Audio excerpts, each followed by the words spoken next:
Na ką, turime dabar jau praktiškai 2 valandą.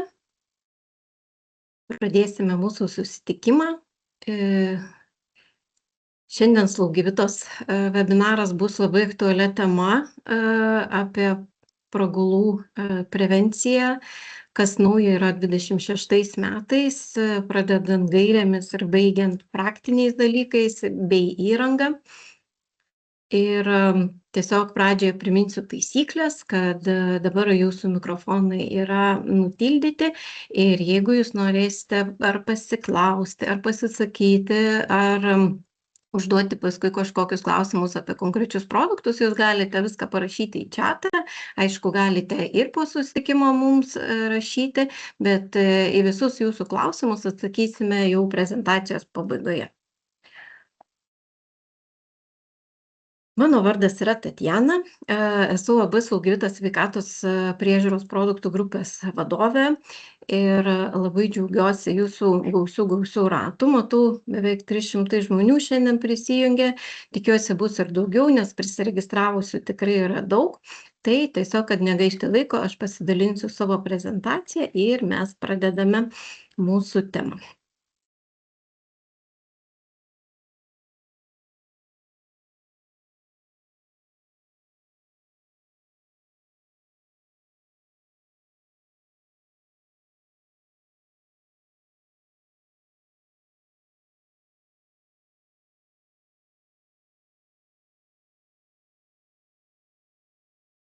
Na, va, dabar turėtumėt visi matyti.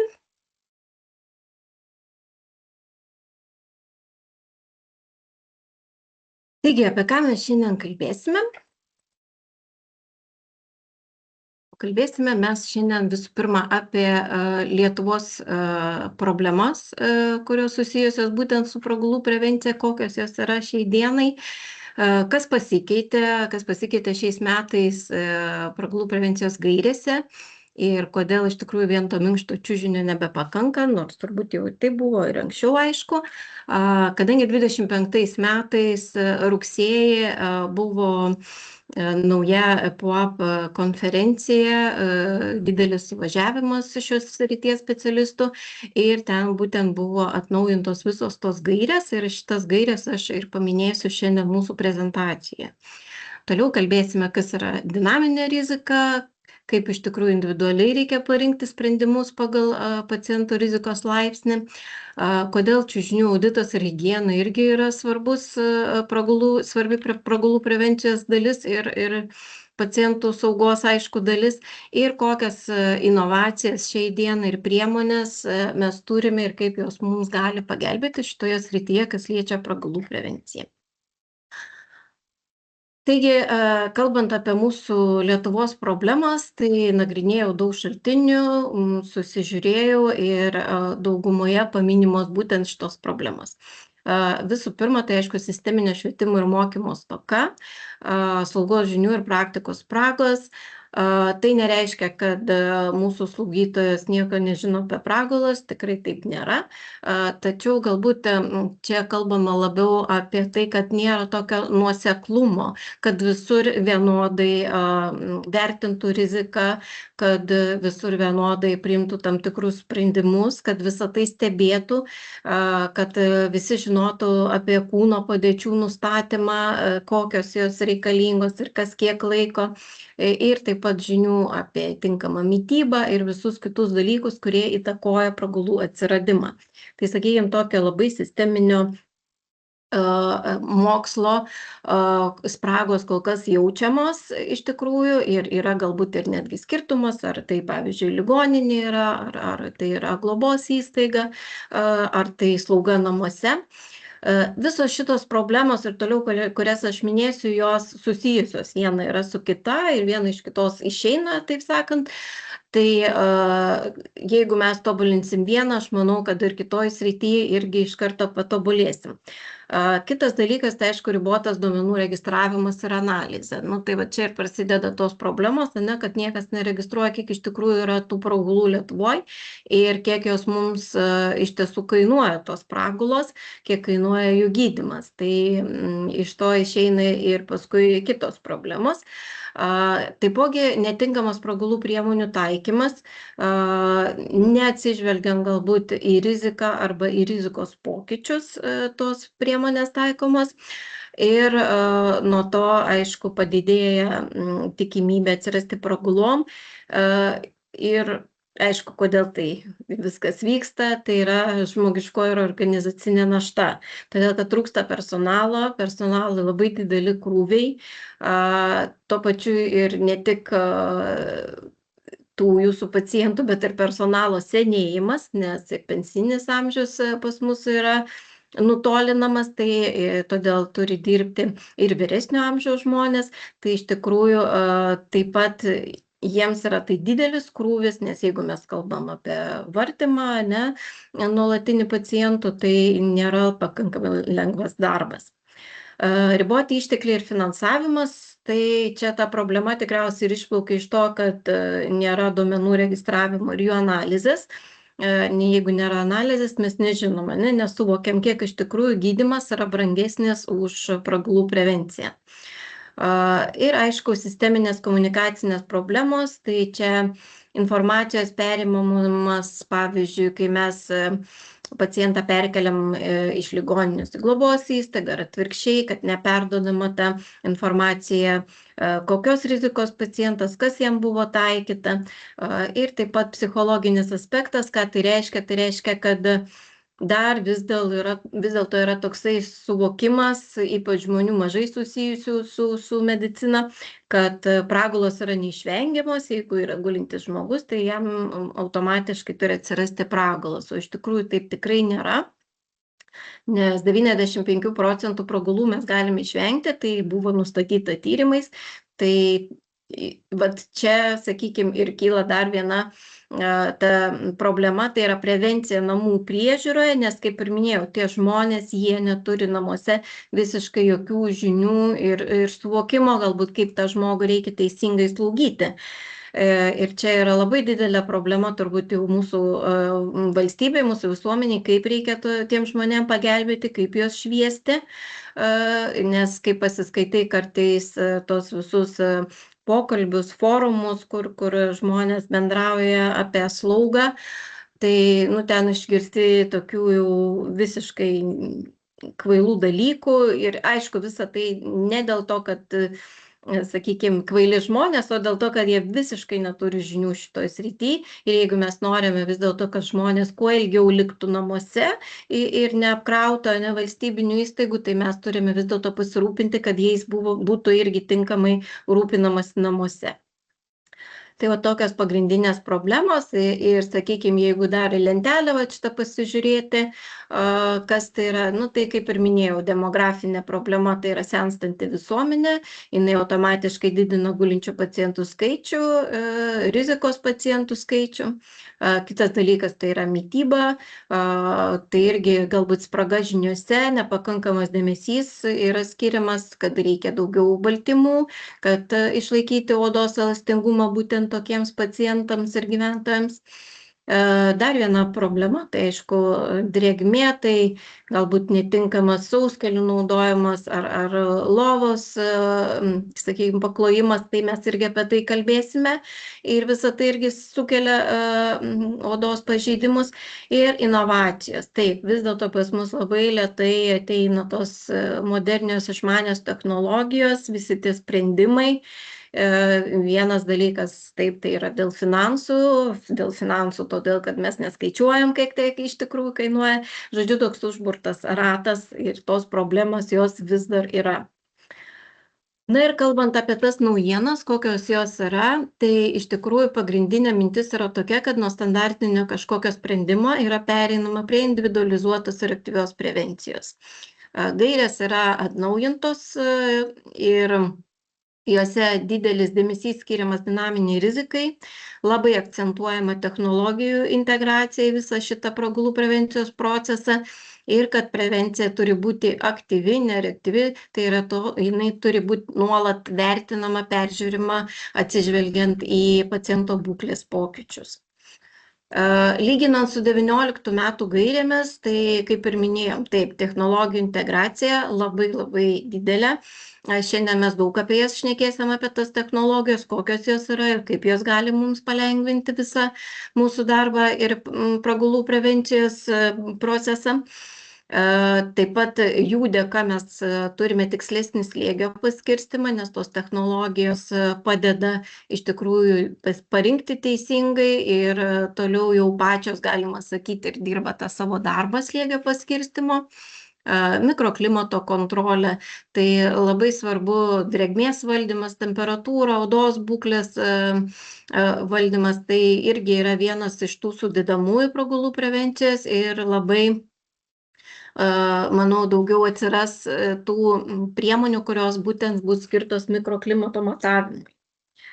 Taip pat labai didelis akcentas į prietaisų sukeltus pažeidimus, ypatingai tai jeigu ligoninėse intensyvioje terapijoje pacientai yra pajungti prie tam tikrų aparatų, tai labai reikia atkreipti dėmesį į tų visų prietaisų spaudimo riziką.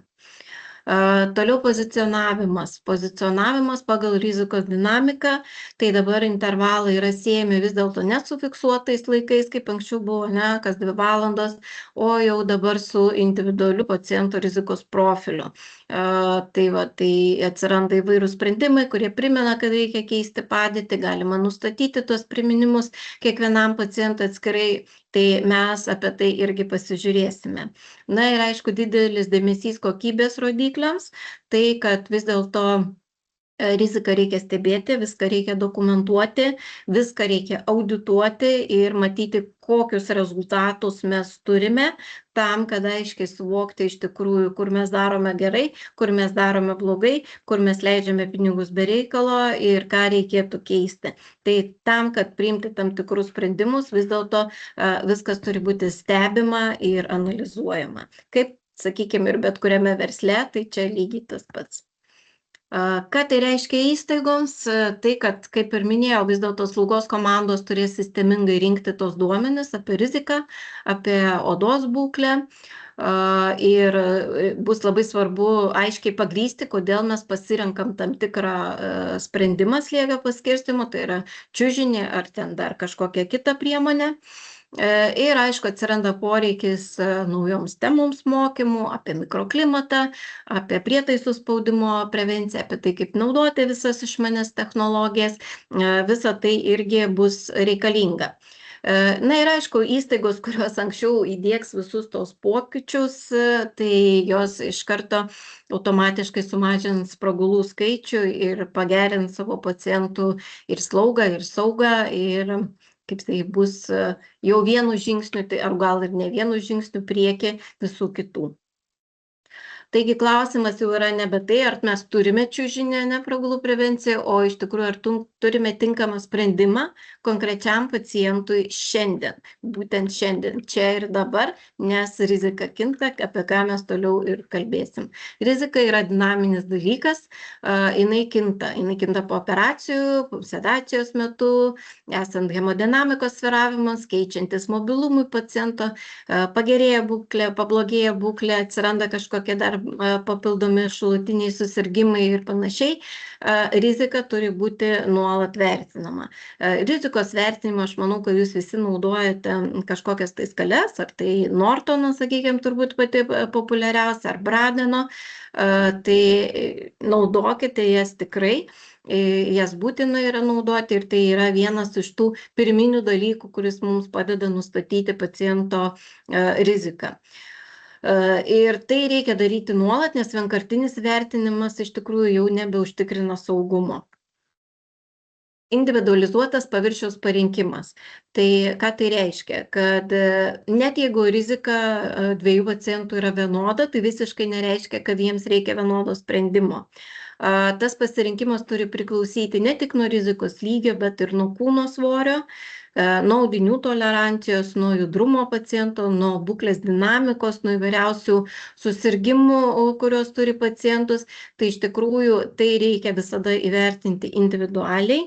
Tai vat jūs iš karto galit pabandyti atsakyti klausimą, ar jūsų skyriuje visi pacientai gauna vienodą sprendimą. Ne, visi guli ant to paties čiužinio nepriklausomai nuo to, kokia jų, sakykime, būklė ar kūno svoris, ar vis dėlto jūs pagalvojate, kad vienam reikia vienokio sprendimo, o kitam kitokio.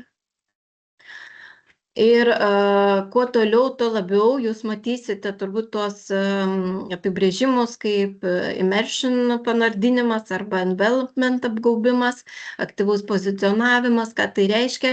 Tai reiškia, kad tos visos priemonės, čiužiniai, apie kuriuos mes kalbam, turės turėti tas savybės būtent tam, kad pagerinti slėgio pasiskirstimą. Na ir aukštos rizikos pacientams vis dėlto mes dažnai turime naudoti aktyvų sprendimą, tai yra kintamo slėgio čiužinius. Be šito mes neapsieisime. Na ir pereinant tiesiog iš karto prie tų sprendimų, prie rizikos įvertinimo ir kokius sprendimus mes pagal tai galime parinkti. Tai pirma, ką mes turime vidutinę riziką. Vidutinės rizikos pacientai, jiems reikalinga prevencija. Ir mūsų tikslas yra sumažinti spaudimą, pagerinti jų komfortą ir, aišku, užkirsti kelią toliau rizikos progresavimui, kad jų būklė neblogėtų. Tai šitam dalykui naudojami tokie statiniai vadinami slėgio paskirstymo paviršiai, tai yra, kitaip kalbant, porolono čiužiniai arba porolono ir oro kombinacija hibridiniai čiužiniai. Tai čia, sakykime, mes įdėjom, kadangi Slaugyvitos esu atstovė, tai pažįstu savo gamintojų produktus, tai tiesiog įdėjome tos modelius, kurie yra pas mus.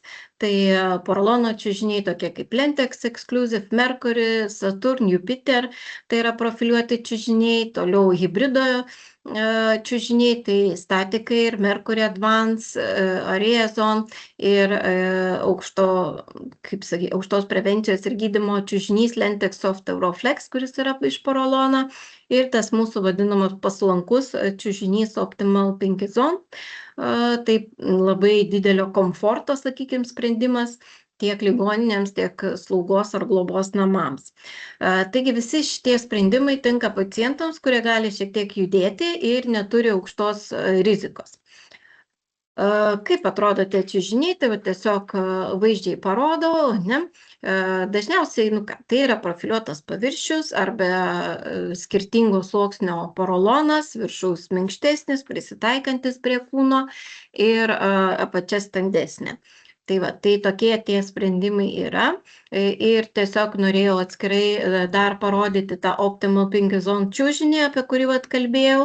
Tai yra toks universalus čiužinys, unikalus teisingiau čiužinys ir jis yra kaip sumuštinis, tai yra visų pirma, jis yra padarytas iš labai aukštos kokybės porolono, viršus yra padarytas profiliuotas, o apačia yra padaryta iš standesnio, tankesnio porolono ir matote, apačioje dar yra tas specialus intarpas duokorė. Ką jis duoda, tai jis duoda papildomą stabilumą ir tvirtumą, kadangi tas sritis, klubų sritis yra, kuri labiausiai yra pažeidžiama ir išsiguli, nes pacientus mes sodinome lovoje, jie patys atsisėda ant lovos krašto, norėdami išlipti.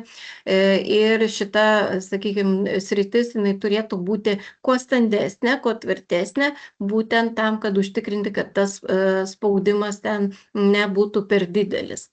Ir viršutinė dalis yra karpyta, profiliuota, kaip ir visų kitų prevencinių čiužinių, kulnai smulkiau, klubų dalis stambesnis profiliavimas.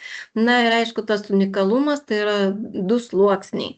Jie yra tarpusavy nesuklijuoti, tie sluoksniai yra kiekvienas įvilktas į tokį permatomą tinklinį užvalkalą. Tas užvalkalas jis yra slidus ir va čia pavaizduota, pacientas sėdi, sėdimoj padėty, tie sluoksniai tiesiog keliant galvūgalį praslysta vienas su kitu, tokiu būdu nuimdami ir trinti, ir šlyti po pacientų ir išlaikydami teisingą jo nugaros padėtį. Tai va, tai jeigu iš tikrųjų norite didelio komforto vidutinės rizikos pacientams, tai labai rekomenduojame apsvarstyti būtent šitą variantą. Na ir kalbant apie hibridinius čiužinius, tai jų yra labai įvairių ir labai daug tų variantų. Ariezon čiužinys, tai kai yra apačioje oro celės ir viršuje profiliuotas porolonas, jis neturi kompresoriaus, tačiau nuo paciento kūno svorio, nuo judesių, tas oras po pacientų juda, tokiu būdu nuimdamas spaudimą. Labai panašiai veikia ir static air čiužinys, čia yra porolono celės ir yra oro celės, ten kur kulnai, kur reikalingas minimalus spaudimas, tai iš tikrųjų ten yra specialios oro celės padarytos. Tai vat, ir paskutinis tas SAM CF Pro, tai yra statinis čiužinys, tačiau jis yra su kompresorium. Kompresorius pripučia čiužinį, atsižvelgiant į paciento svorį ir palaiko tą slėgį, kuris yra reikalingas, tai yra tas kompresorius neveikia nuolat, o tiesiog jisai įsijungia tada, kai pacientas ar keičia padėtį, ar tiesiog reikia dapūsti oro ir jis reaguoja į tai ir įsijungia kompresorius ir pripučia papildomai oro. Na, ant viršaus yra irgi minkštas porolono sluoksnis, tam, kad kuo patogiau jaustųsi pacientai gulėdami ant šito paviršiaus. Ir dar vienas hibridinis čiužinys, kurį norėjau jums parodyti, tai irgi va tas variantas, kur yra porolono ir oro sandara, tačiau čia porolono celės profiliuotos, jos yra įvilktos į oro celės ir esant reikalui prie jų gali būti prijungtas kompresorius. Tai yra 2 viename, tai mes turime arba statinį čiužinį be kompresoriaus, kuris prisitaiko prie kūno, arba mes jau, jeigu matom, kad rizika didėja, mes prijungiame kompresorių ir čiužinys jau tampa kaip ir kintamo slėgio, sakykime, variantas ir tokiu būdu dar labiau sumažina tą spaudimą kūnui. Na ir koks tas skirtumas, ne, tai vat mes čia turim tiesiog palyginimui.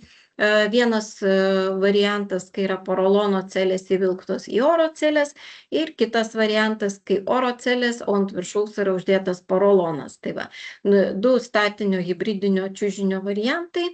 Ir, sakykime, jeigu tai yra tas režimas, kai nėra kompresoriaus, pacientas tiesiog guli, tai tiek vieno, tiek kito poveikis kūnui yra labai panašus, praktiškai vienodas, nuimamas spaudimas, ne, mes matom tiek vienoj, tiek kitoj pusiai vienodai. Tačiau jeigu rizika padidėja ir mes įjungiam kompresorių, tai tas variantas, kai yra oro celės virš porolono, tai yra porolonas įdėtas į oro celės, tai šitoje versijoje spaudimas nuimamas geriau, lyginant su ta versija, kai porolonas yra ant oro celių. Tačiau jūs turite čia irgi turėti omenyje, ant kiek jautrus yra pacientas, koks yra jo svoris, nes mažo svorio pacientai labai jaučia tą slėgio pasikeitimus, ne, kai gulėdami ant kintamo slėgio paviršiaus, tai šitoje vietoje tikrai tai yra individualus sprendimas. Jūs turite pasižiūrėti, kas geriau pacientų, kaip jis jaučiasi geriau ant kokio čiužinio. Ar vis dėlto palikti tą porolono sluoksnį ant viršaus, kad jis jaustųsi patogiau ir nejaustų to bangavimo, ar vis dėlto reikalingas kintamas slėgis. Na ir atskirai noriu, kadangi žinau, kad daug globos įstaigų atstovų prisijungia, noriu tokį uždėti akcentą, kad jeigu jūs planuojate pirkti čiužinius ar pirksite naujas lovas ir galvojate kokį čiužinį, tai jūs visada turite turėti omenyje, kad jūsų pacientai mažiausiai yra vidutinės rizikos laipsnio. Jie tikrai nebus mažesnės rizikos ir tiek perkant lovą, tiek perkant čiužinį, jūs turite apie tai prisiminti. Nes ypatingai kalbant apie demenciją sergančius pacientus, tai yra laiptai žemyn, na, be jau kaip ir bet kurio senyvo amžiaus žmogaus, sakykime, galimybės ir ta būklė, jinai jau, vargiai, jinai gerės, jinai blogės. Ir jeigu mes, sakykime, šiandien turime vaikštantį tą gyventoją, tai ateityje netolimoje gali būti, kad jis jau taip aktyviai nepavaikščios, o dar po kažkiek laiko jisai jau bus prikaustytas prie lovos. Tai kai jūs įsigijate čiužinį, tai labai labai rekomenduoju vis dėlto imti bent jau čiužinį, kuris skirtas vidutiniai rizikai. Ir lova turi būti funkcinė, turi būti reguliuojama aukščio ir su visom reikalingom funkcijom, nes jeigu jis šiandien atsistoja nuo kušetės, tai nereiškia, kad jis jau po kelių savaičių tai darys. Tai visą tai reikia turėti omeny, kadangi įranga įsigyjama vis tik ilgesniam laikui, tai yra ilgalaikis sprendimas, tai būtinai atkreipkite į tai dėmesį. Na ir toliau, kalbant apie aukštos rizikos pacientus, tai kaip ir minėjau, čia jau reikalinga aktyvi prevencija. Koks mūsų tikslas? Mūsų tikslas yra kintamo slėgio spaudimo kontrolė ir mikroklimato reguliavimas, kad neprakaituotų pacientas ir aišku, kad mes kuo anksčiau gautumėm tos signalus, kad atsiranda pragula. Kokie čia galimi sprendimai?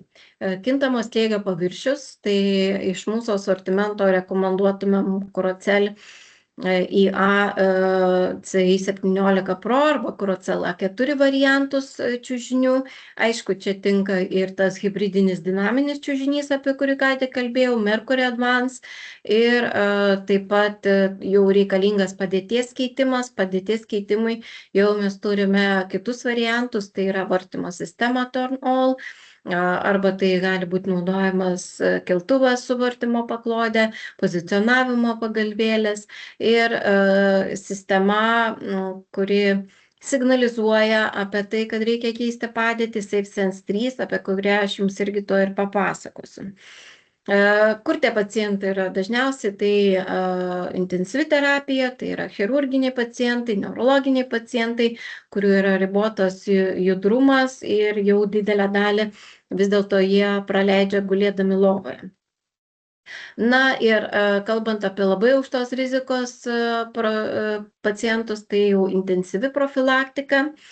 Tai maksimaliai turime sumažinti spaudimą, automatizuotas pozicionavimas pageidautina ir vis dėlto jau kažkokie tai išmanieji sprendimai mūsų to proto reikalingi. Tai iš tikrųjų, ką mes galime parekomenduoti, tai turime kintamo slėgio čiužinių su automatiniu vartymo funkcija, tai Opticel Tender, Morpheus Turn, taip pat tai gali būti vartymo sistema su Lentex Soft Avroflex čiužiniu, tai gali būti, aišku, naudojamas ir keltuvas su vartymo paklodė, jeigu jūs neturite kitų sprendimų. Na ir aišku, dinaminiai tie čiužiniai, apie kuriuos ir kalbėjome ir kalbėsime dar, ir SafeSense 3 sistema, kuri signalizuoja apie tai, kad reikia keisti padėtį. Visi šitie produktai yra skirti pacientams be judesio, po ilgų operacijų, kurie guli reanimacijų, kritinės būklės, tai aišku ir paliatyvi slauga ir daugybė kitų būklių, kai vis dėlto jau pacientas pats savarankiškai negali nieko savo padėti. Na ir kokios tos priemonės? Tai vat, kaip ir kalbėjome, kintamo slėgio čiužiniai, jie dabar naudoja dirbtinį intelektą, tai yra išmanus kompresorius ir šituose kompresoriuose yra daugybė funkcijų, tačiau mums jau jų labai nustatinėti ir nereikia, viską daro pats čiužinys. Tai yra, jūs paguldot pacientą, įjungiat kompresorių ir jis automatiškai sureguliuoja tiek slėgį ir paskui vėliau reguliuoja, atsižvelgiant į paciento svorį, į paciento judesius ir panašiai. Žodžiu, toksai labai smart sprendimas, pilnai automatizuotos sistemos. turi daugiau režimų, tai yra ne tik kintamo slėgio ir statinio slėgio, bet yra arba pulsavimo, arba švelnus kintamas režimas. Tai čia, kai mes kalbėjome apie tos jautriuosius pacientus, tai jiems yra labai svarbu jausti galbūt tą lengvesnį bangavimą, o ne tokį stiprų, kuris būna esant paprastam kintamo slėgio režimui. Jų yra pakankamai didelė apkrova, turi tokius pliusus kaip kulnų pažeminimo zona, tai yra kulnai visiškai lieka be spaudimo. Ir dar labai geras dalykas, tai yra labai elastingi ir kokybiški užvalkalai. Ir plus labai nedidelis aukštis. Šitie čiužiniai yra kažkur 15-17 cm aukščio, tačiau jie gali būti naudojami iškart tiesiai dedami į lovą. Kuom tai gerai, kad pacientas guli neaukštai, nėra tos baimės, o ne, kad jis, jeigu versis, kad jis iškris iš lovos, tai, sakykime, toks labai vertas dėmesio sprendimas. Štai kaip atrodo kompresoriai, mygtukai yra, galima pasirinkti ciklo laiką, galima pasirinkti režimą, aišku, mes nustatom slaugos režimą, kai mums reikia kažkokias manipulacijas daryti pacientui, tačiau viso šito reguliuoti nereikia, jeigu jūs tiesiog įjungiat, automatiškai pagal nutylėjimą yra įjungiamas pulsavimas ir prisitaiko prie svorio. Žodžiu, nebent jūs pamatysite, kad pacientui kažkas netinka, tada jūs tos nustatymus galite rankiniu būdu pakeisti. Na ir toliau mes perinam prie tų sprendimų su automatiniu vartymu. Visa tai, aišku, skirta ne komfortui, o prevencijai. Kuom tai yra gerai, mažina ilgalaikį spaudimą, užtikrina reguliarų pozicijos keitimą, nereikia nuolat personalui to daryti, tai aišku sumažėja fizinė apkrova ir tas sprendimas veikia visą parą, visą savaitę, visą laiką nepertraukimai. Tai turint, kad labai didelė dalis mūsų personalo turi raumenų skeleto sutrikimų, būtent kas susiję su kėlimu ir vartymu, tai šitie sprendimai, manau, bus vis populiaresni. Jeigu kalbant apie paprastesnį variantą, tai jūs čia matote, vartymo paklodę su keltuvu, o apie kitus variantus, aš jums ir papasakosiu. Pirmiausia, tai yra čiužiniai kintamo slėgio su lateralinio pavertimo funkcija.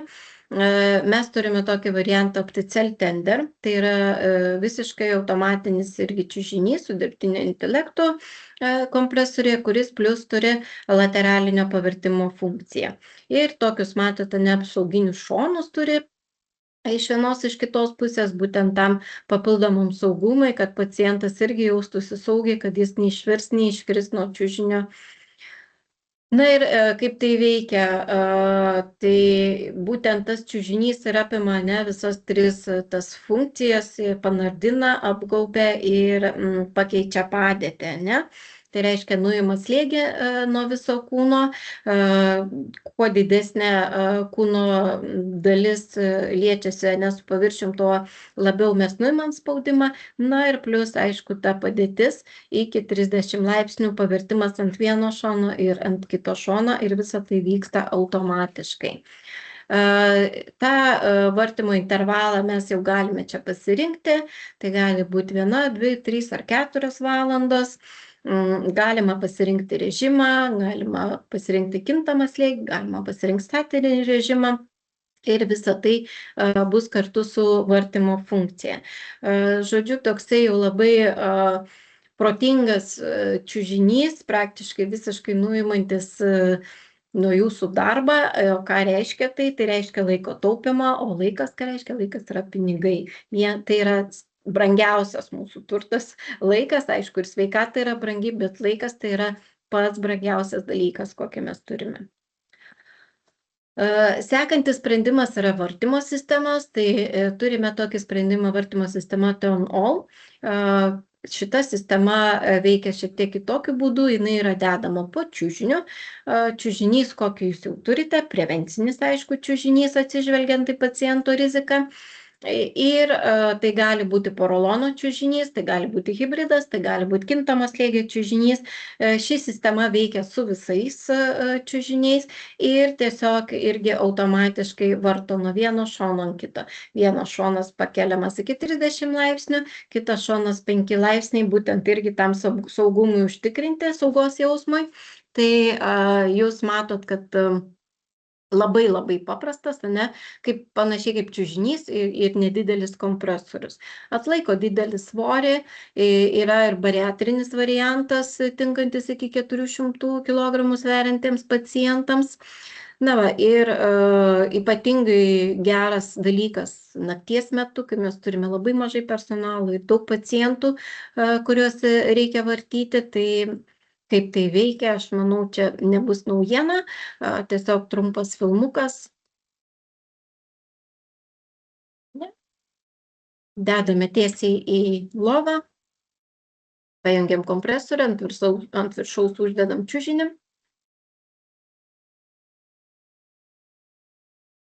Įjungiam ir nustatom, kuriam laikui mes norime tą vartimo režimą. Ciklas trunka 180 minučių. Tai yra 2 valandas, ne? Na, va, toks labai labai paprastas sprendimas. Ir sekantis variantas, tai irgi yra čiužinys su lateraliniu pavertimu, Morpheus Turn. Tai jis labai panašus į Opticel Tender, tik tais neturi tų tokių kraštų šonuose ir galbūt šiek tiek kitoks kompresorius. Taip pat yra kintamo slėgio čiužinys, celės 10 cm aukščio, o pačioje yra porolono sluoksnis stabilumui ir taipogi atlaiko ir didelį svorį iki 250 kg, paverčia 18 laipsnių ant vieno šono ir 18 laipsnių ant kito šono. Ta vartimo režimą, tai aš parodysiu kompresorių, jį galima irgi valdyti rankiniu būdu. Taip atrodo panelė, tai galima auto režimą įjungti, galima tik tais dešinį arba kairį šoną, arba kairys ant nugaros, dešinys ant nugaros pasirinkti priklausomai nuo paciento, sakykime, kažkokių indikacijų, kontraindikacijų, kodėl negalima ant vieno šono versti ir pasirenkam irgi laiką. Tai va, yra kintamas slėgis, yra statinis slėgis, maksimalus pripūtimas, kai reikia atlikti slaugos kažkokias procedūras ir taipogi pagal paciento svorį yra nustatomas tas slėgis. Na va, visi labai išmanus ir labai paprastai naudojami sprendimai, tiesiog pasirinkite jums tinkamiausią. Na ir kaip minėjom, jeigu jūs neturite kažkokio tai čiužinio su vartymo funkcija ar vartymo įrenginio, nepamirškite, kad vartymą tikrai jums ženkliai palengvins ir kelimo sistemos. Kelimo sistema su vartymo paklode, tai yra irgi puikus sprendimas. Mes paverčiam, užfiksuojam pacientą vienoje padėtyje ir po kiek laiko ateinam, pakeičiam padėtį ir taip pat tai yra kaip ir lateralinis pavertimas. Tai va. Tai nepamirškit, jeigu turit keltuvus, išnaudokit visas jų galimybės, tų galimybių yra daug, tai kalbant apie pragulų prevenciją, matot, vyras pakėlęs paciento koją su specialiu diržu, jeigu mes turime pragulą arba norime apžiūrėti, pavyzdžiui, paciento kulnus, puikus padėjėjas, mums yra laisvos rankos, jeigu reikia, mes galim užklijuoti pleistrą, mes galim išvalyti žaizdą ir tokiu būdu irgi palengvinam visus tos slaugos procesus. Ir dar vienas sprendimas inovatyvus, kurį mes turime, kas liečia pragulų prevenciją, tai yra SafeSense 3 saugos asistentas. Tai yra tokia sistema su programinė įranga, kurią mes instaliuojame jums į slaugytojų posto esantį kompiuterį. Jis susideda iš sensorinio kilimėlio, kuris dedamas į lovą po čiužiniu. Ir yra ta vadinama dėžutė, prie kurios kilimėlis prisijungia ir Wi-Fi ryšių iš tos dėžutės ateina visa informacija, signalai jums tiesiai į kompiuterį. Papildomai prie šitos dėžutės galima prijungti inko kilimėlį su sensoriais, kuris jūs informuos, jeigu prabėgo šlapimas pacientui, ne? Jeigu kad ir su sauskelne, bet atsitiko nelaimė, tai mes taip pat iš karto gausim informaciją į mūsų monitorių, kad taip atsitiko. Kaip atrodo tas monitorius, aš jums parodau. Tai matote, yra bendras, ne, monitorius. Čia kiekviena eilutė yra atskirai kiekvienas pacientas. Taigi mes galime stebėti kiekvieną pacientą atskirai ir nustatyti jam tam tikrus parametrus irgi atskirai. Čia mes galime dokumentuoti ir matyti visus pokyčius, padėties pokyčius, kas kiek laiko buvo vartomas. Jeigu pacientas išlipo iš lovos, mes taip pat gauname signalą. Jeigu išbėgo šlapimas, mes taip pat gauname signalą. Kodėl tai yra svarbu? Tai yra svarbu ne tik tais tam, kad, aišku, tai palengvina labai darbą, bet tai yra jau kaip ir oficialus dokumentas, būtent jeigu mes prieinam prie juridinių klausimų, tai yra daugėja tų atvejų, ne, kai gaunami skundai, kad skundžiasi artimieji, kad atsirado prakalas, kad iškrito iš lovos, kad buvo neprižiūrėtas pacientas, tai šitoje vietoje jau mes viską galime stebėti, dokumentuoti ir pateikti, jeigu tokia situacija atsitinka ir iškyla kažkokie tai ginčai. Tai čia taip pat labai geras dalykas administracijai įstaigos vadovams pagalvoti apie tai, kad tai yra tokia ir stebėsina ir monitoringas. Kaip atrodo kiekvieno paciento, vat matote, ne, tą eilutę įėjus į kiekvieną pacientą, mes jau matysime irgi, kas kiek laiko jam nustatytas vartymo režimas, ar jis, vat matot, raudonai out, ne, jis išlipęs iš lovos, jeigu žalia, tai reiškia jis guli lovoje. Ir tas lašelis, mes matome, ar yra drėgmės ant kilimėlio, ar mes viską dar kontroliuojame, viskas yra tvarkoj. Na ir kiekvienam pacientui, nuėjus į nustatymus, mes galime nustatyti tuos parametrus, kuriuos mes norime. Tai jeigu mes turime inko kilimėlį, inko paklotą, tai mes galime nustatyti tą drėgmės lygį, kurį mes norime matyti ir kad mus informuotų, kad kažkas atsitiko. Toliau eina judesiai arba pragulų prevencija. Čia priklauso nuo to, ar pacientas dar gali pats judėti lovoje, ar, sakykime, jam jau reikia keisti padėtį kažkieno pagalba. Tai jeigu jis gali keisti padėtį pats, tai motion įjungiamas režimas ir čia mes tiesiog stebime jo judesius ir jeigu pacientas kažkurį laiką nejuda, mes galim nueiti, gaunam pranešimą, nueiti pasižiūrėti, kodėl taip atsitiko. Na, o dekubitus funkcija įjungiama tada, kai jau yra gulintis pacientas ir čia matot, galima nustatyti iki 2 valandų tą periodą, kas kiek laiko mes norime gauti pranešimus, kad atėjo laikas vartyti pacientą. Ateina priminimas, priminimas ateina ne tik į kompiuterį, mes tą programėlę galime instaliuoti, parsisiųsti ir į mobilų telefoną, ir į planšetę, ir tiesiog ateina pranešimas, kad laikas keisti padėtį. Ir va tas bet exit, tai yra išėjimas iš lovos, tai šitoje vietoje mes nustatome, kada mes norime gauti pranešimą, jeigu pacientas išėjo, išlipo, iškrito iš lovos. Tai galime gauti mes iš karto, taip atsitikus, galime daryti atidėjimą iki 30 minučių. Pavyzdžiui, jeigu leidžiam nueiti iki tualeto ir laiku pacientas negrįžo, tada mes gauname pranešimą, kad jis negrįžo ir einame pasižiūrėti, kodėl, kas atsitiko. Tai va, tai tokia pilna monitoringo sistema, manau, kad jų atsiras vis daugiau ir tai yra irgi mūsų kaip ir ateitis, kuri padeda ir praneša, kad laikas atlikti kažkokius tai veiksmus. Na ir kalbant apie pragulų prevenciją, taip pat negaliu nepaminėti apie lovų funkcijas. Tai visų pirma, dvigubas praplatėjimas, tai būtinai atkreipkite dėmesį įsigydami lovą, kad šita lova turėtų dvigubą praplatėjimą ir kuo jis didesnis, tuo yra geriau. Nes keliant kojų dalį, keliant galvos dalį, jūs matote, ne, jeigu praplatėjimas mažas ar jo nėra, paciento dubuo yra labai suspaudžiamas ir automatiškai padidėja pragulų atsiradimo rizika.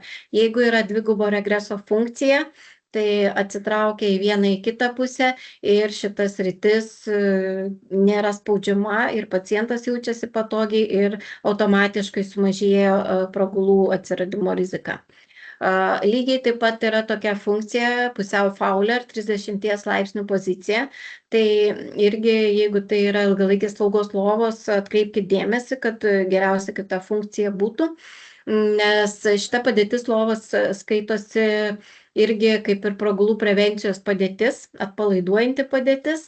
Tai pakeliamas yra kojūgalis ir taip pat išformuojamas lovos gulimojo dalis ir tokiu būdu irgi nuimamas spaudimas nuo viso kūno, tiek nuo dubens, tiek nuo kulnų ir nuo klubų. Ir tas iš karto automatiškai kaip ir vykdoma padėties pragulų prevencija ir aišku, tai apsaugo ir nuo venų varikozės, trombozės riziką sumažina. Žodžiu, daug tokių pliusų turi šita padėtis, bet kalbant apie pragulų prevenciją, taip, tai yra viena iš padėčių pragulų prevencijai. Na ir kaip mes kalbėjome apie drėgmę, apie mikroklimatą, tai vis dėlto reikia visada pagalvoti, kaip teisingai pakloti lovą pacientui su pragulų atsiradimo rizika. Tai prieš klodami lovą būtinai vertinkite paciento būklę ir niekada neklokite daugiau sluoksnių negu reikia. Nes kuo daugiau sluoksnių tarp odos ir čiužinio, tuo didesnis slėgis, tuo blogiau veikia tas mūsų prevencijos dalykas čiužinio ir tuo sudėtingiau paskui kovoti su visom pasekmėm. Taigi, jeigu jūs klojate lovą, pirmiausia, turite atsakyti į šios klausimus. Ar vartotojas turi šlapimo nelaikymo problemą, ar tikrai jam reikia kažkokią tai absorbuojančią paklotą ir ar jinai yra tinkama, ar jinai yra kvėpuojanti. Jokių ceratinių kilimėlių mes jau senai nenaudojame. Ar mes turime keisti padėtį pacientui, tai yra, ar mes turime jį vartyti. Tai jeigu mes turime jį vartyti, tada mes turime pagalvoti, kad galbūt verta įdėti vartymo paklodę, arba jeigu jis vartosi pats, taip pat įdėti vartymo paklodę.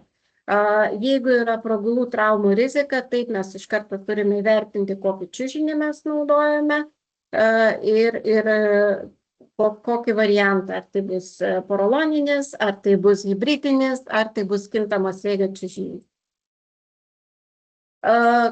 Taigi, kodėl visą tai svarbu? Tai visą tai svarbu būtent tam, apie ką mes kalbėjome. Kuo daugiau sluoksnių, tai tuo didesnis slėgis ir šlytis. Tai gali sukelti ir odos sužalojimus iš tikrųjų.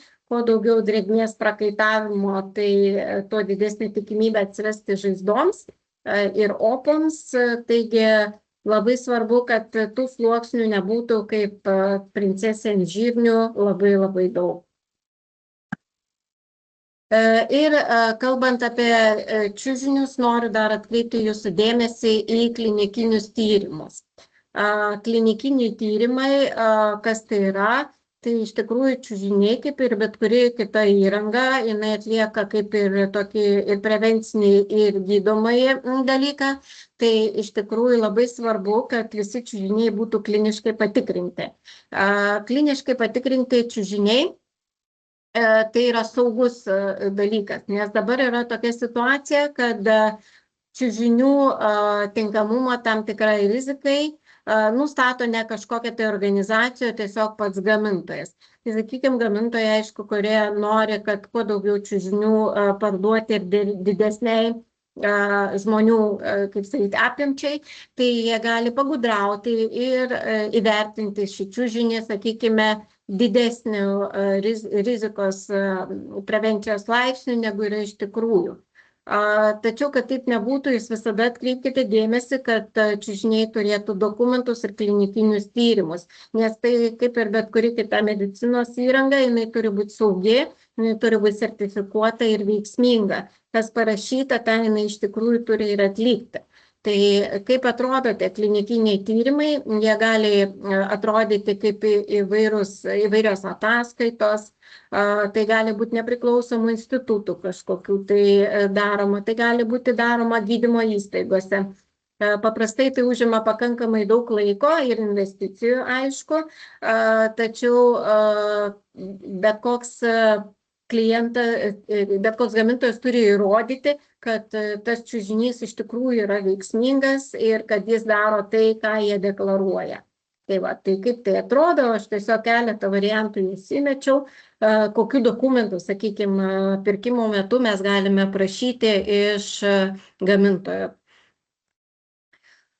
Na ir kalbant apie kitas naujoves ir sprendimus šitoje srityje, ką aš radau, galbūt kas pas mus dar ir Lietuvoje ne viskas yra, o kažkas ir yra, tai, sakykime, sprendimas nuo reakcijos prie ankstyvos diagnostikos, kas tai yra? Tai yra poodinio audinio būklės vertinimas, kol oda dar atrodo kaip ir sveika. Tai yra tokie subepiderminės drėgmės matuokliai, tokie kaip rankiniai skeneriai, kurie aptinka uždegimą giliuosiuose audiniuose, pavyzdžiui, 3-5 dienos prieš atsirandant pragalai. Tai mes kaip ir nuskenuojame pacientą ir nors ir atrodo, kad viskas yra tvarkoje, tas skeneris parodo, kad jau yra kažkur tai pavojus kažkurioje srityje. Ir toliau individualizuotas pozicionavimas, tai čia viskas aišku, tai apie ką mes šnekėjome, tai ta iki 30 laipsnių pakreipimo taisyklė, tai įvairūs specialūs įrenginiai, čiužiniai su lateraliniu pavirtimu, tai ką aš jau ir rodžiau. Toliau monitoringas. Monitoringas tai reiškia paciento stebėsena realiu laiku, tai gali būti įvairūs paklotaisų jutikliai, kurie rodo iš karto didelius spaudimo taškus čia ir dabar. Tai yra sensoriai, kurie stebi paciento judesius ir informuoja apie laiką padėties keitimui. Tai čia ta SafeSense 3 sistema, kurią rodžiau, ir taip pat išmanieji čiužiniai su automatiniu slėgio nustatymu bei koregavimu. Tai tie išmanieji kompresoriai, kurie jau veikia dirbtinio intelekto pagalba. Kitas dalykas tai yra profilaktiniai pleisteriai. Manau, kad Lietuvoje jau tikrai yra naudojami, tai yra silikono pleistrai kulnams, kryžkauliui, visom tom ypatingai jautriom zonom, ir jie būtent skirti ne gydymui, bet prevencijai, kaip tokia plona oda papildoma, kuri apsaugo nuo šlyties ir trinties visus tos taškus. Na ir aišku, mitybos farmakologija, tai specializuotas maistas tokiems pacientams, tai yra baltymai, specifinis aminorūgštis, tai kaip argininas, taip pat cinkas labai reikalingas, ir antioksidantai, tai yra A, C ir E vitaminai. Ir šiuolaikinė rekomendacija yra tokia, kad specialų maistą reikia skirti iš karto, kaip tik mes nustatom aukštą riziką. Yra tie specializuoti gėrimai, aišku, jums čia reikia pasitarti su mitybos jūsų specialistais, tačiau tokia rekomendacija jau yra. Na ir higiena, aišku, tai naujausi tyrimai rodo, kad sausas prausimas yra veiksmingesnis, tai yra naudojant tas suvilgytas pirštinės putas. Jis yra pranašesnis už vandenį ir muilą, nes išsaugo odos pH, ir aišku, mes turime jau ir išmanias sauskelnes, manau, tikrai Lietuvoje, kurios irgi duoda pranešimą, kad atėjo laikas sauskelnes pakeisti. Tai tai tokias naujovės, tokie sprendimai, ir manau, kad mes ateityje jų turėsime vis daugiau. Kalbant apie gydymą, tai jau jeigu atsirado pragula, tai aišku, mes turime žaizdas valyti, mes turime mažinti, trinti, išlyti šitose vietose ir kontroliuoti ypatingai drėgmę. Tai čia yra įvairiausių, sakykime, tų irgi tvarsčių ir pleistrų, kadangi nesu tos srities specialistė, tai aš plačiai apie juos negaliu jums papasakoti, tačiau manau, kad tikrai yra gamintojų, kurie gali jums visas tas žinias suteikti. Tai va. Kokybės valdymas ir auditas, tai čia tai, apie ką mes jau kalbėjome, kad mes turime vis dėlto stebėti riziką, stebėti, kaip vyksta prevencija, stebėti, kaip vyksta gydymas ir visą tai įvertinti, dokumentuoti ir daryti tam tikras išvadas. Iš tikrųjų dabar yra ir daug tų sistemų, kompiuterinių sistemų, kurios padeda tai daryti. Aš manau, kad jeigu administratoriai gerai paieškos, jie ir ras. Iš savo pusės aš esu paruošusi tokius kaip ir paruoštukus, taip pat su kuriais pasidalinsiu su jumis pasibaigus prezentacijai. Tai pasakysiu, kam atsiųsiu juos ir už ką, tačiau tikrai pasidalinsim ir jūs galėsite pasirinkti, kas jums yra naudinga ir aktualu. Telemedicina ir nuotolinės konsultacijos. Tai iš tikrųjų irgi labai yra svarbu, nes kaip ir kalbėjome, namuose žmonės labai mažai turi tų žinių, jiems jas reikia suteikti ir taipogi išrašant iš įstaigos, taip pat namiškiams reikia suteikti informaciją, kaip iš tikrųjų tą pacientą prižiūrėti ir kaip tą riziką valdyti. Tai yra, aišku, visokie online sprendimai, programėlės, ir labai veiksmingos čia ir nuotolinės konsultacijos su specialistais ir tas telemonitoringas, tai sakykime irgi ta pati SafeSense sistema, galima sakyti, tai irgi yra telemonitoringas, tai yra mes gauname kažkokius pranešimus, jeigu kažkas pasikeitė. Tai va. Tai iš tikrųjų visada pagalvokit, išrašydami pacientus, kad jeigu jie vis dar yra rizikos grupėje, suteikite tas žinias tiems žmonėms, kurie toliau prižiūrės juos. Taigi, ką visą tai reiškia pas mus praktikoje? Tai reiškia, kad rizikos lygis tai nėra vienas sprendimas, sprendimas turi būti parinktas individualiai ir visos technologijos jos veikia kartu. Mes jau neapsiribojam vien čiužiniu, mes jau turime sensorius, mes turime duomenų analizės, mes turime automatinius kažkokius tai vartymo sprendimus, daugybę dalykų, tai ir mityba, tai ir pleistriai ir visa. Žodžiu, toksai irgi galima sakyti holistinis požiūris į pragulų prevenciją.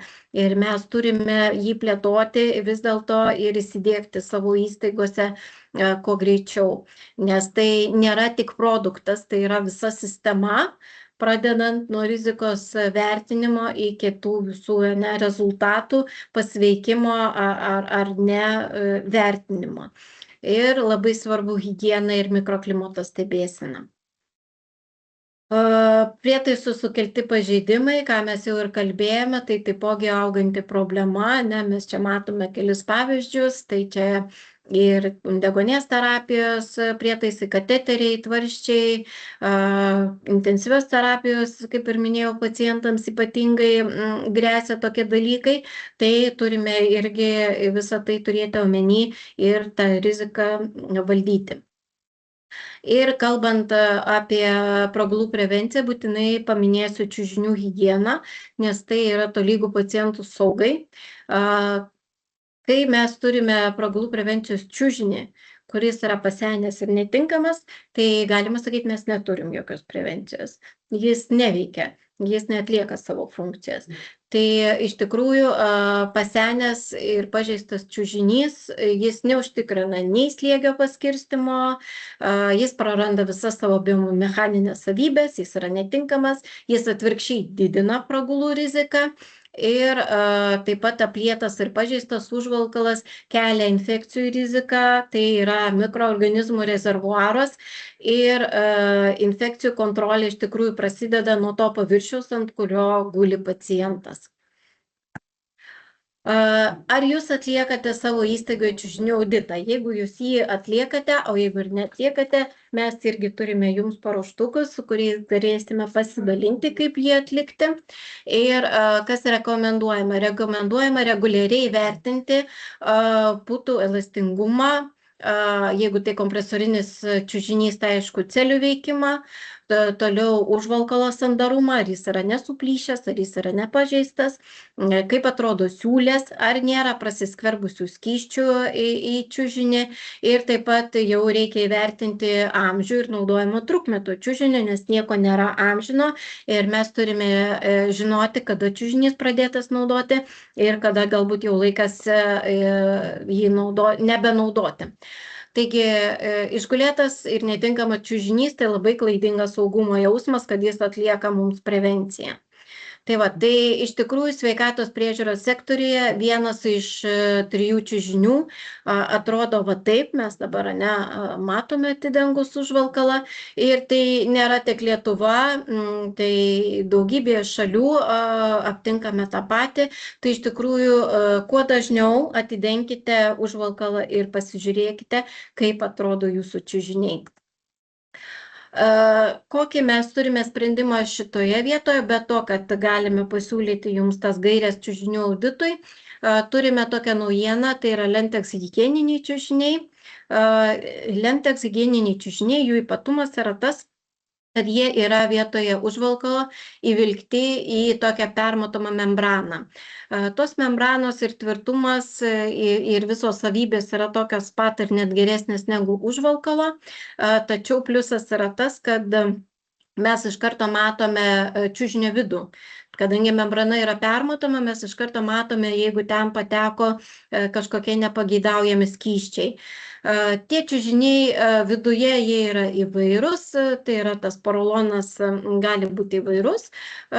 Tiesiog parodysiu jums keletą variantų, kokie gali būti, o čia yra trumpas video, kaip atrodo čiužinys su užvalkalu ir be, jeigu į jį patenka nepageidaujami skysčiai. Čia yra tokie paimti skysčiai panašus į šlapimą, į kraują, į kažkokius kitus skysčius ir mes, sakykime, išvalome užvalkalą, tačiau matome, kad jeigu jau pateko į vidų, tai mes jo neišvalome šito čiužinio.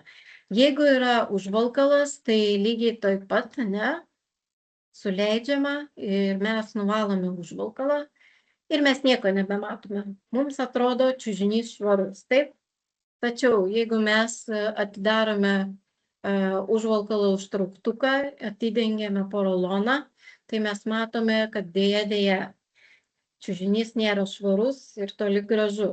Ir jeigu mes tai paliekame, ką tai reiškia? Kad tai reiškia, kad su laiku šitos bakterijos tiesiog jos ten dauginasi, puikiai gyvena ir tai yra tikimybė, kad mes turėsime papildomas infekcijas tiems pacientams, kurie guli ant tokių čiužinių. O kaip atrodo tie čiužiniai, tai jie atrodo, pavyzdžiui, mes turime 2 modulius, jie atrodo štai taip. Tai vienas čiužinys yra dvisluoksnis exclusive, tai yra dvipusis ir iš vienos ir iš kitos pusės yra minkštas porolono sluoksnis ir standesnė šerdis. O kitas variantas soft Euroflex čiužinys, tai viršus yra irgi minkštas sluoksnis putų, toliau eina flex, tai yra lanksčios putas ir standesnė apačia. Tai va, čiužiniai tinka tiek prevencijai, tiek iki 2 ar 3 stadijos gydymui, labai kokybiški geri čiužiniai. Ir aišku, mes ant jų galime uždėti dar papildomą užvalkalą. Tai bus dar viena papildoma apsauga, tačiau jeigu mes jos naudojame būtent va tokius, mes iš karto matome, kai yra čiužinio užterštumas. Tai iš tikrųjų yra labai didelė problema, kol kas galbūt mažai apie tai kalbama, tačiau kai irgi iškyla tokie skandalai, tikrai žinau, kad Jungtinėse Amerikos valstijose buvo, kai moteris gimdyvę atidarė čiužinį, ta prasme, užvalkalą ir pamatė, kas ten darosi ir koks tai buvo didžiulis kilęs skandalas, kad, sakykime, ypač tie pacientai ir ligoniai, kur gimdyvė, kur atrodo turėtų būti ypatingai liaupsinami, tai labai labai visada visuomenėje tokį didelį atgarsį gauna.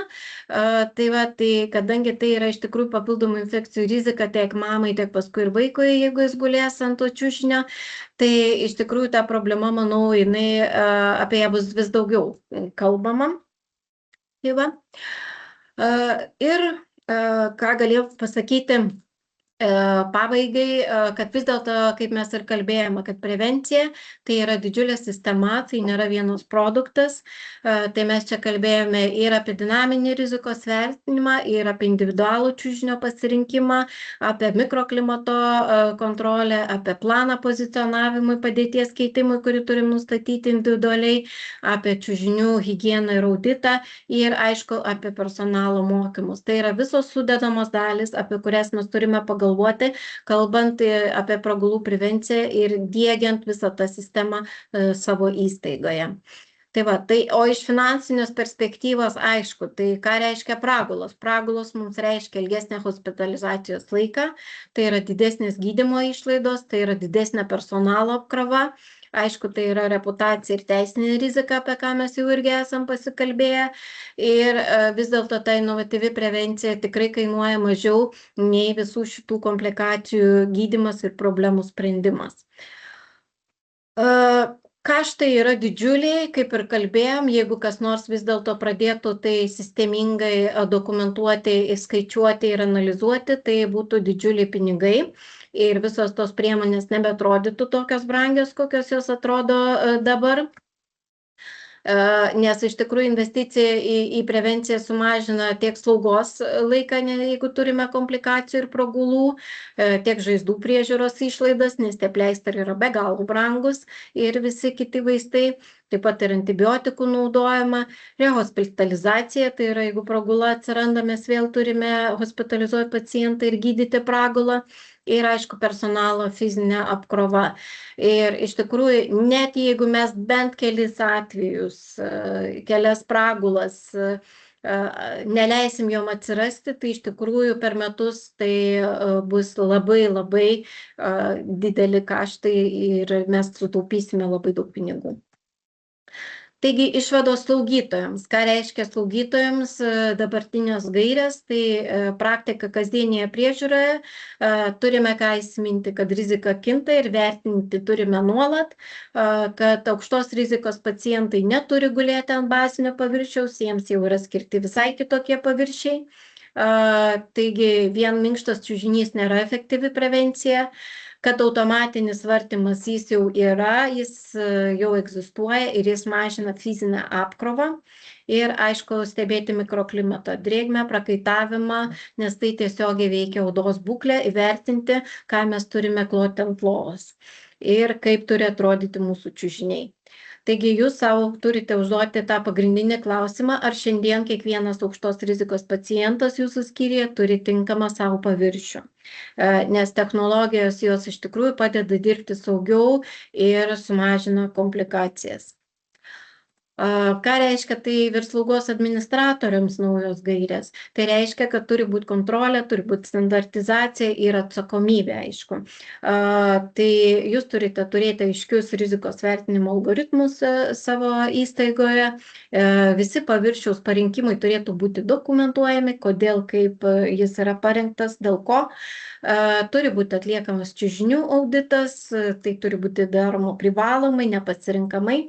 Ir, aišku, tie KPI, ką mes turime stebėti, tai reiškia, kiek mes turime aukštos rizikos pacientų, kuriems reikalingas dinaminis paviršius, koks tai yra procentas mūsų įstaigoje ir koks praeina laikas nuo rizikos nustatymo iki tinkamo sprendimo, kurį mes priemam tam pacientui. Ar mes visada turime po ranka, kaip sakant, tą čiužinį, tą vartymo priemonę ar kažką tai dar. Ir, aišku, automatizuotas vartymas mažina personalo traumų riziką ir aplamai personalo galbūt laiką, kurį jis turi skirti tam pacientui, tai jūs būtinai turite apsvarstyti, kad šitos technologijos atsirastų pas jūs įstaigoje. Tai va, prevencija turi būti sistema, kontroliuojama sistema, tai nėra pavienis kažkoks tai sprendimas.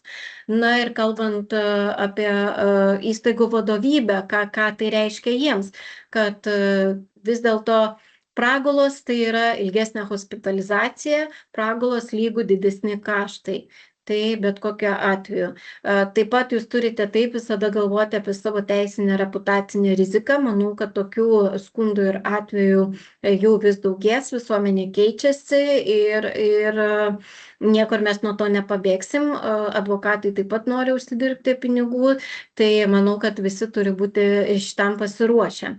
Taip pat galvokite apie savo personalą, apie jų traumas dėl rankinio valdymo, apie laiką, kurį jie turi skirti didelės rizikos pacientams, nes tai yra tikrai daug laiko ir jeigu mes galime tą personalą bent kažkokiu tai būdu pakeisti technologijomis, tai manau, kad tai ir reikia daryti. Ir aišku, kad išgulėtas ir nešvarus čiužinys, tai yra infekcijų kontrolės problema ir visą tai reikia stebėti. Tai va, taigi investicija į aktyvią prevenciją yra vis dėlto rizikos mažinimo strategija ir racionalus lėšų panaudojimas. Tai kaip turi atrodyti mūsų priemonė aukštos rizikos pacientams, kaip turi atrodyti ta prevencija, tikrai ne standartinis savo gyvenimo trukmę pabaigęs čiužinys, o tinkamas sprendimas atitinkamai pagal rizikos laipsnį. Taigi visos tos gairės, apie kurias aš kalbėjau, jos rodo aiškę kryptį, kad taip turi būti individualizuota priežiūra, kad tai turi būti integruotos technologijos, kad prevencija turi būti aktyvi ir nuolat vykdoma kontrolė ir auditas. Tai reiškia, pacientas turi gulėti ne ant vienodo sprendimo, o jam tinkančio sprendimo. Tai va, dirbkime protingai, ne sunkiau, bet protingiau. Ir šiuo metu klausimas yra aplamai ne ar reikia inovacijų, jų reikia, tiesiog klausimas, kada mes jas pradėsime taikyti ir kokias, išsirinkite savo tinkamą, tikrai pasirinkimas yra ir mes su mielu noru visada jums padėsime ir pakonsultuosime šitoj srity. Ir taip pat paminėsiu, kad taip yra daugybė kitų priemonių pragulų prevencija, apie kurias aš nekalbėjau, bet jos tikrai senai egzistuoja. Tai įvairūs gelinės pagalvėlės paklotai, kas liečia operacinės, sakykime, taip pat reanimacijose žinau, kad tos sprendimus naudoja. Taip pat įvairios padėties keitimo pagalvėlės, pozicionavimo pagalvėlės. Jeigu mes, pavyzdžiui, turime išlaikyti kažkokią specifinę padėtį pacientui, irgi puikiai pasitarnauja ir mes turime jų labai platų asortimentą. Na ir jeigu mes sodiname pacientus su aukšta rizika, nepamirškite, kad ir sėdėdami jie turi gauti tą prevenciją, tai yra įvairiausi pasėstai, taip pat ir gelio, ir oro, ir hibridai. Tai visa tai tikrai yra. Na ir kas naujo pas mus šiam momentui, tai nuo kovo pradžios iki balandžio 10 yra specialus pasiūlymas kintamo slėgio čiužiniams 10% nuolaida. Jeigu kas mąstote apie jų įsigijimą, tai mielai prašom. Ir taip pat tuo pačiu noriu pakviesti jūs dar vieną mūsų webinarą, kuris vyks kovo 17 dieną. Mano kolegė Sigita pasakos apie multisensorinės aplinkas pacientams su demencija. Tai kam aktualu ir įdomu, registruokitės, prisijunkite, lauksime jūsų. Na, o aš dėkoju, mano prezentacija baigta, tai tiesiog nustoju dalinti savo ekranu ir dabar mes galime pasikalbėti ir atsakyti į klausimus, jeigu tokie yra.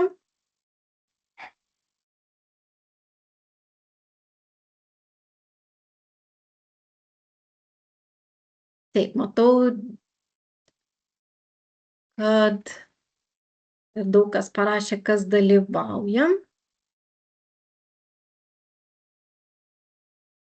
Tai va, tai aš kalbėjau apie tuos paruoštukus, apie kuriuos sakiau, kad paminėsiu paskaitos pabaigoje. Tai paruošiau jų nemažai. Po webinaro atsiųsime jums atsiliepimų anketą ir labai būtume dėkingi, jeigu jūs tą atsiliepimo anketą užpildytumėt. Ir tuomet visiems užpildžiusiems jūs nurodysit savo elektroninį paštą ir elektroniniu paštu jūs gausite tokius dalykus. Tai yra čiužinių audito lankstinukas toks, čiužinių auditos pagrindinės gairės galėsime jums atsiųsti, kaip tas auditas gali būti atliekamas. Toliau, kad nepasimesti tarp tų visų priemonių, kurias aš šiandien pasakau, mes turime tokį čiužinių pasirinkimo lapą, kurį surašyti pagal rizikos laipsnį, kokius tinkamus čiužinius išsirinkti iš viso asortimento. Ir taip pat yra tokie paruoštukai greitas pragulų prevencijos auditas ir pragulų rizikos įvertinimo ir prevencijos tas vadinamas checklist patikros lapas. Jis yra vienas bendras ir dar yra atskirai paruoštas intensyvios terapijos skyriams. Tai va, tai visą tai jūs gausite ir taip pat yra pragulų rizikos vertinimo ir prevencijos audito planas. Na, va, matot, kiek popierių. Visi šitie paruoštukai, jie yra padaryti ir jūs galėsite tiesiog juos peržiūrėti ir pasirinkti, kas jums yra įdomiausia ir aktualiausia. Tai ačiū labai. Jeigu dabar neturite klausimų, tuomet galite tos klausimus užduoti ir po webinaro, o webinaro įrašų mes pasidalinsime savo YouTube kanale, Slaugyvitos YouTube kanale. Tikiuosi, kad galbūt kitą savaitę jau bus jis įkeltas, tai jeigu kas nespėjo išklausyti arba ne viską išklausė arba norės kažką prisiminti, tai tikrai galėsite tai padaryti. Tai dėkoju visiems dalyvavusiems ir tikiuosi, kad visa suteikta informacija buvo jums naudinga.